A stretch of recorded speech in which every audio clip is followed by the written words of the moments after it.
8 kandidato ang nadagdag sa listahan ng mga pinagpapaliwanag ng COMELEC dahil sa issue ng vote buying. Saksi, si Sandra Aguinaldo. Inisyuhan ng show cause order ang 2 kandidato sa pagka-mayor ng Maynila.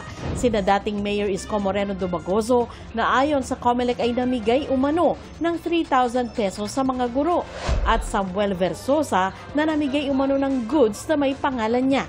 Si Dumagoso wala muna raw reaksyon dahil hindi pa niya natatanggap ang show cause order. Sa isang Facebook Live naman, nanawagan si Sam Versosa na huwag magbenta ng boto sa may buweltang may nadiskubre daw siyang bilihan ng boto sa Maynila. Nandito ako sa Sports San Andres Complex.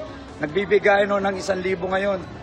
Kami pa yung babalik na rin na bumibili ng boto. Mas malinaw ang vote buying nandito sa San Andres Complex. Kayo na humusga sino ang tunay na namimili ng boto. May show cause order din si Mayor Dale Gonzalo Malapitan ng Caloocan dahil sa posibleng abuse of state resources matapos umanong mabigay ng mahigit 3,000 pesos. Sa isang statement, sinabi ni Malapitan na bahagi ng programang agapay sa manggagawa ang pinamahaging pera. Nabigyan daw ng COMELEC ng exemption ang programang ito para tuloy-tuloy na mabigay sa mamamayan. Ibinahagi niya ang kopya ng dokumento mula sa COMELEC.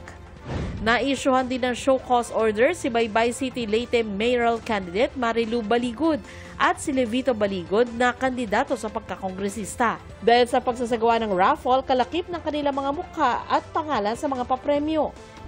Itinanggi naman ni congressional candidate Levito Baligod ang alegasyong vote buying. Aniya, hindi niya alam kung ano ang naging basehan nito. Dagdag niya, hihintayin niya muna ang kopya ng show cause order para masagot niya ito ng maayos. Pero ngayon pa lang, iginiit niyang hindi sila nagpa-raffle at wala ring planong magkasa ng raffle na labag sa election law. Pagpapaliwanagin din ng COMELEC si Sangguniang Bayan member Jerry Jose dahil sa pamimigay umano ng buhay na baboy sa mga botante. Pinagpapaliwanag din ang mga kandidato para sa Sangguniang Bayan, Panlunsod at Panlalawigan na sina Ana Katrina Marcelo Hernandez dahil sa pamimigay ng mga electric fan, bigas at t-shirt at si Julian Edward Emerson Coseteng dahil sa pamimigay ng papremyong 500 piso sa isang e-wallet app. Sinusubukan namin kunin ang kanilang mga pahayag. Para sa GMA Integrated News, Sandra Aguinaldo ang inyong saksi. Mga kapuso, maging una sa saksi. Mag-subscribe sa GMA Integrated News sa YouTube para sa iba't ibang balita.